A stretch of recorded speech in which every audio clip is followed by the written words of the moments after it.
Good afternoon, my fellow Americans. The following presentation will hopefully add context to what I've been doing on TikTok for the past 4 years, and I'll continue to do here. A lot of people in the United States are very surprised about what our European allies think about us, and this also includes Australia. What pisses you off about Americans?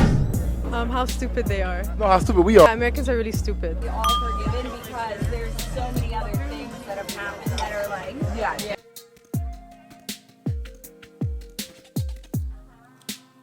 23 million Americans think chocolate milk comes from brown cows.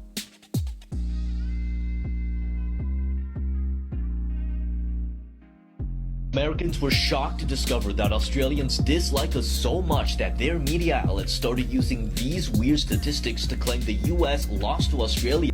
The list goes on and on. I could list things for hours. Americans have no culture. We've never invented anything. We don't have native crops. We're not as developed as they are. Our food is lower quality. We're poorly educated, closed-minded. We're a third world country in a Gucci belt. So a lot of Americans are unsurprisingly shocked by this. Like, wow, this one-sided beef needs to be studied. I have studied it. And the following presentation is a summary of my findings. This all dates back over 200 years and is the continuation of the works of our founding fathers, including Thomas Jefferson and Benjamin Franklin, who also studied and combated this one-sided beef. Ladies and gentlemen, the New World Degeneracy Theory. So, to begin looking into this one-sided beef that Europeans and Aussies have with America, you need to go back before the American Revolution to this man, George Louis Leclerc, Count de Buffon. So Buffon spent 40 years of his life writing a 36-volume natural history encyclopedia called Natural History, General and Particular. His work was the first modern attempt to systematically present all existing knowledge in natural history. Histoire naturelle, as it's said in French, was as popular as the regular encyclopedia throughout Europe, and obviously it was translated into multiple languages. Natural History, General and Particular covers material science, physics, chemistry, technology, and zoology. Pretty much anybody who is seen as intellectual is trying to get their hands on his works. It ended up being the standard curriculum throughout Europe right up until the 20th century. It made huge contributions to what was being taught amongst common folk.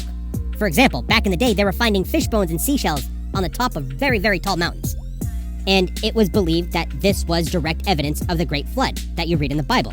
In order for seashells and fish bones to be on top of mountains, it had to have been underwater for a very long time. Buffon says no, there's two parts of the earth that pushed into each other and pushed up. This used to be a seafloor, but over time became mountains, and he was right. Buffon said that the earth was much older than 6,000 years old, which was commonly believed at the time. But he said it was only 75,000 years old, which we know is wrong. But still, for the mid-18th century, he was way ahead of his time. He was absolutely brilliant. By 1739, at the age of only 32, he became the French king's official curator of natural history and science. What he directed and was in charge of became the massive Natural History Museum in France that's still open today. This role makes him the leading natural scientist of the 18th century. So Buffon included over 200 pages about the New World. He never once stepped foot in North or South America at all. His only sources of information behind the science of the New World was from people who traveled there, and they didn't even travel there to study the science. They were just there to make money. They were like, yeah, I saw a crow, I saw a raccoon. It was probably like this big, I don't know, it probably weighed this much. And with that information available, Buffon wrote a 200-page report on the natural world in the New World. Now, Buffon wrote, due to the cold, damp conditions in the New World, the wildlife is weak and feeble. The birds don't chirp and the dogs don't bark. Everything was all around worse, smaller, and weaker than the natural science in the Old World. He also included that if you dig down anywhere in North America about a foot, you'll run into permafrost and you won't be able to dig deeper. Bro made it obvious that he was not interested and did not like the New World, or even the concept of the New World. It seems innocent enough so far, but it gets a lot worse, because the guy blames Native Americans. He blames the Native Americans in standing water. The natives should have diverted rivers and drained swamps, and then their wildlife wouldn't be so feeble, and they wouldn't be so feeble. Buffon's works made it over to the New World, and was read by our founding fathers, including Benjamin Franklin and Thomas Jefferson, who both loved science, and they documented science extensively, especially in the New World. And those guys knew that this was some fire land, and we have some dangerous wildlife. That's huge. And they both documented everything they saw when it comes to natural science, especially TJ. That was what he was most passionate about. That's why he was frustrated when he read the New World Degeneracy Theory in Buffon's work, because no source was used, he didn't reach out to ask anybody for anything, and he knew how popular Buffon and his works were and how it was going to be the curriculum throughout Europe for a very long time. Jefferson saw it as an attack against the US, who was trying to establish relationships around the world as a brand new country. The volumes of Histoire naturelle was published from 1749 to 1804, with writers and natural historians publishing works well after Buffon passed away. Now, after the book started to be published, people from all over Europe wanted to follow Buffon and add to the New World Degenerative Theory, because hating on people for being not from where they're from has always been popular throughout Europe. One of those people was Abbé Cornelius Dupin. Dupin added another book to the New World Degenerative Theory called The Philosophical Researches on the Americas.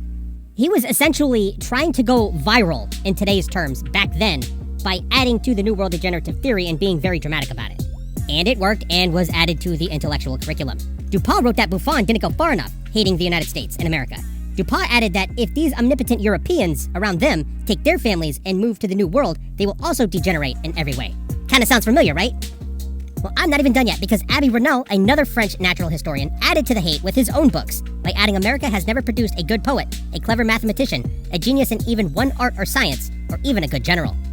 That was popular too, not as popular as Histoire Naturelle, but still very, very popular for people that were interested in the subject, and was spread throughout Europe, added to the curriculum.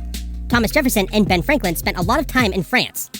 Franklin was once with his squad at a fancy dinner in Paris and confronted Dupin when he showed up to it. Now, we all know Ben Franklin. He's a pretty slick guy. To be a part of Ben Franklin's posse, you have to be a pretty smart guy. So Benjamin Franklin asked all the Americans to line up on one side, all the French people to line up on the other, and they were basically flexing on each other. Ben Franklin wrote in his journal basically that they cooked. And obviously it's Ben Franklin. He wrote that any American in the room could take on two French people intellectually and have no problem. So Benjamin Franklin took care of it from a sociological aspect. Thomas Jefferson was still stuck on the natural history with Buffon. So the main claim was all the life was smaller. So Thomas Jefferson wanted to send Buffon something that was big from the New World. Again, Jefferson saw it as an attack on America because we were a brand new country trying to establish ourselves with other nations, just to have the leading scientist in the entire world completely lie about every aspect of our continent. So Jefferson wanted to send Buffon something to display to prove him wrong. Jefferson had people go out and measure animals and they would compare them, like the American 12-pound otter to the European 9-pound otter. It wasn't enough because he wanted big. So how about a moose? He wanted to get a stuffed moose to send to Buffon. And after a while, New Hampshire Governor John Sullivan bagged one. In the winter of 1787, Sullivan and his men shot a 7-foot-tall moose 20 miles from the nearest road. New Hampshire didn't even become a state until 1788, so this is how long ago it was. The moose was dragged to the snow for 2 weeks by 20 men. The moose was decaying, missing its antlers, and losing its fur by the time it arrived in Sullivan's office. Sullivan boxed up the moose's bones and antlers and arranged for it to be shipped to France. However, the shipment was lost on the dock. The crate arrived in northern France 2 days after Thomas Jefferson had given up hope. The crate contained the moose, with deer antlers that Sullivan had included as replacements. It was a good move on the governor. He's like, oh man, this thing already got rid of its antlers. All right, I got some deer antlers in the office. We're just going to send those. By then, Buffon was too ill to receive visitors when the moose arrived in October 1787. Jefferson noted in his diary that Buffon promised to retract the theory of New World degeneracy in the next volume of Natural History. And an assistant to Buffon gave Jefferson a letter of thanks. But unfortunately, he passed away within 6 months of receiving the moose. The New World Degenerative Theory was taught as it was written right up until the First World War. And then slowly everybody became modernized, and then we had realized that no, North America is not colder and wetter than Europe. And that's not what makes animals big or small. So as the New World Degenerative Theory throughout Europe began to go away, the sentiment did not and still exists to this day. Like, you don't recover from that level of hatred. That, like, open, accepted, leading scientist backing, with no data whatsoever, level of hatred. So remember, he was given a political position, like the French king's natural history guy. I think that the New World Degenerative Theory was politically motivated. That we need to, teach the next 8 to 10 generations that Europeans are better in every single way, no matter what, to stop the leading minds of Europe from leaving and going to America.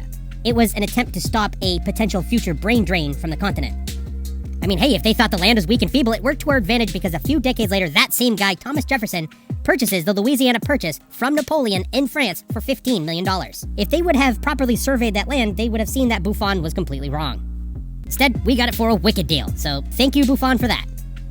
And, it's understandable to get frustrated with this, especially the fact that they still believe this stuff today. But remember, they are programmed. They're not doing this on purpose.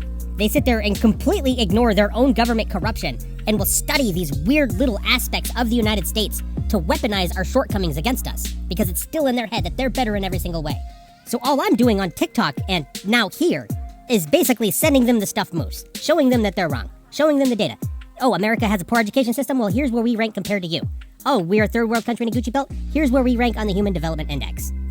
So not only that, there's another layer to it too. They're taught that we have a superiority complex. So when we defend the United States in any way, it's seen as like hyper-nationalistic, right-wing, arrogant, when I'm just showing the facts, and they despise me for it. It's easy enough because they're all programmed, they all think the same thing, so they all say the same thing, so the comebacks are easy. You're like on repeat.